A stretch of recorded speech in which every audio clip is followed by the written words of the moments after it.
Hello friends, welcome to Tamil Tutorials.in. நான் Chenu. So last கிளாஸில் நம்ம அசைன்மெண்ட் ஆப்ரேட்டர் பார்த்தோம். இப்போ இந்த கிளாஸில் நம்ம பார்க்க போகிறது டெசிஷன் மேக்கிங், அதாவது ஸ்டேட்மெண்ட்டு.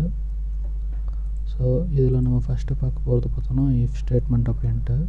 ஸோ இதில் டைட்டிலே பார்த்திங்கன்னா டெசிஷன் மேக்கிங் அப்படின்ட்டு, அதாவது ஒரு கண்டிஷனுக்கு எந்த மாதிரி டெசிஷன் எடுக்கலாம் அப்படின்றதுக்கு தான் இந்த ஸ்டேட்மெண்ட்க்கு டெசிஷன் மேக்கிங் அப்படின்ட்டு டைட்டில் வச்சுருக்கேன். ஸோ ஃபஸ்ட்டு பார்த்தோன்னா நம்ம இஃப் ஸ்டேட்மெண்ட் யூஸ் பண்ண போகிறோம். ஸோ இதை நான் எப்படி யூஸ் பண்ணுறதுன்ட்டு நான் காட்டுறேன். ஸோ பார்த்தோன்னா நான் இம்போர்ட் பண்ணிட்டேன் ஜாவாவோட full functions. So class name வந்து பார்த்திங்கன்னா டெஸ்ட் அப்படின்ட்டு. ஸோ அதேமாதிரி நார்மலாக சின்டெக்ஸ் எல்லாம் எழுதியாச்சு. So public static void main அதெல்லாம் எழுதியாச்சு. இப்போ நம்ம வந்து ப்ரோக்ராமுக்குள்ளே போகலாம்.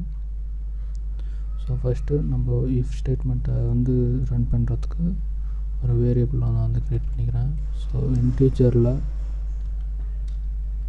a is equal to 10 அப்படின்ட்டு நான் கொடுக்குறேன்.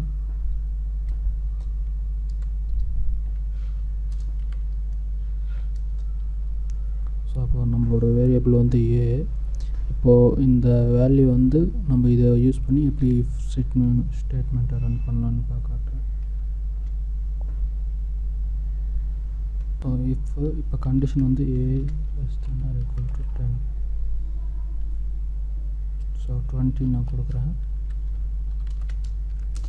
ஸோ பார்த்தீங்கன்னா இஃப் ஸ்டேட்மெண்ட் வந்து எதுக்கு யூஸ் பண்ணுறோம் அப்படின்னா, இப்போ அங்கே ப்ராக்கெட்டில் கொடுத்துருக்க கண்டிஷன் வந்து ட்ரூ ஆயிடுச்சு அப்படின்னா தான் அதுக்கு அடுத்த நெக்ஸ்ட் லைன் வந்து நம்மளுக்கு வந்து பிரிண்ட் ஆகும். இப்போ எக்ஸாம்பிளுக்கு நார்மலாக நம்ம வந்து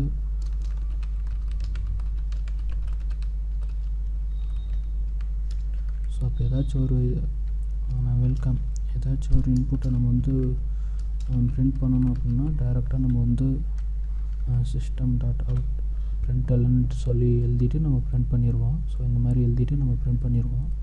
ஸோ இப்போது இந்த ஃபங்க்ஷனையவே நம்ம ஒரு கண்டிஷன் வச்சு அது வந்து கரெக்டாக இருந்தால் மட்டும்தான் ரன் பண்ணணும் அப்படின்னா அந்த மாதிரி டைமில் நம்ம வந்து இஃப் ஸ்டேட்மெண்ட் யூஸ் பண்ணுவோம். இப்போ மார்க் செக் பண்ணுறதுக்கு, எக்ஸாமில் மார்க் செக் பண்ணுறதுக்கு, ஸ்டூடெண்ட் ஐடி அந்த மாதிரிலாம் செக் பண்ணுறதுக்கு நம்ம இஃப் ஸ்டேட்மெண்ட்டை யூஸ் பண்ணலாம். ஸோ இப்போ பார்த்திங்கன்னா நார்மலாக நான் இதை ரன் பண்ணும்போது இங்கே வந்து வெல்கம் அப்படின்ட்டு வந்துருச்சு. இதுவே இஃப் ஸ்டேட்மெண்ட்டை யூஸ் பண்ணி எப்படி ரன் பண்ணுறதுன்னு காட்டுறேன். ஸோ பார்த்தீங்கன்னா இப்போ 20யோட ஏவோட, அதாவது ஏவோட வேல்யூ பார்த்தோன்னா 10 விட 20 வந்து பெருசு அப்படின்னு கண்டிஷன் வந்து எழுதியிருக்கேன்.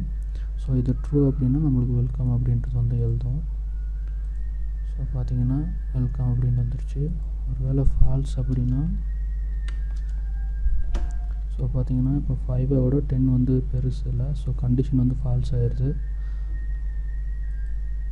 ஸோ பார்த்தீங்கன்னா அவுட்புட் எதுவும் வந்திருக்காது, எம்டியாக இருக்குது.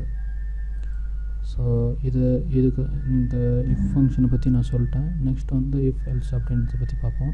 அதாவது இப்போ இந்த கண்டிஷன் ஃபால்ஸ் ஆயிடுச்சு. ஸோ அதுக்கு என்ன பண்ணணும் அப்படின்றது தான் இந்த if else. So thank you for வாட்சிங் அண்ட் சப்ஸ்கிரைப் பண்ண மறந்துடாதீங்க. பாய்.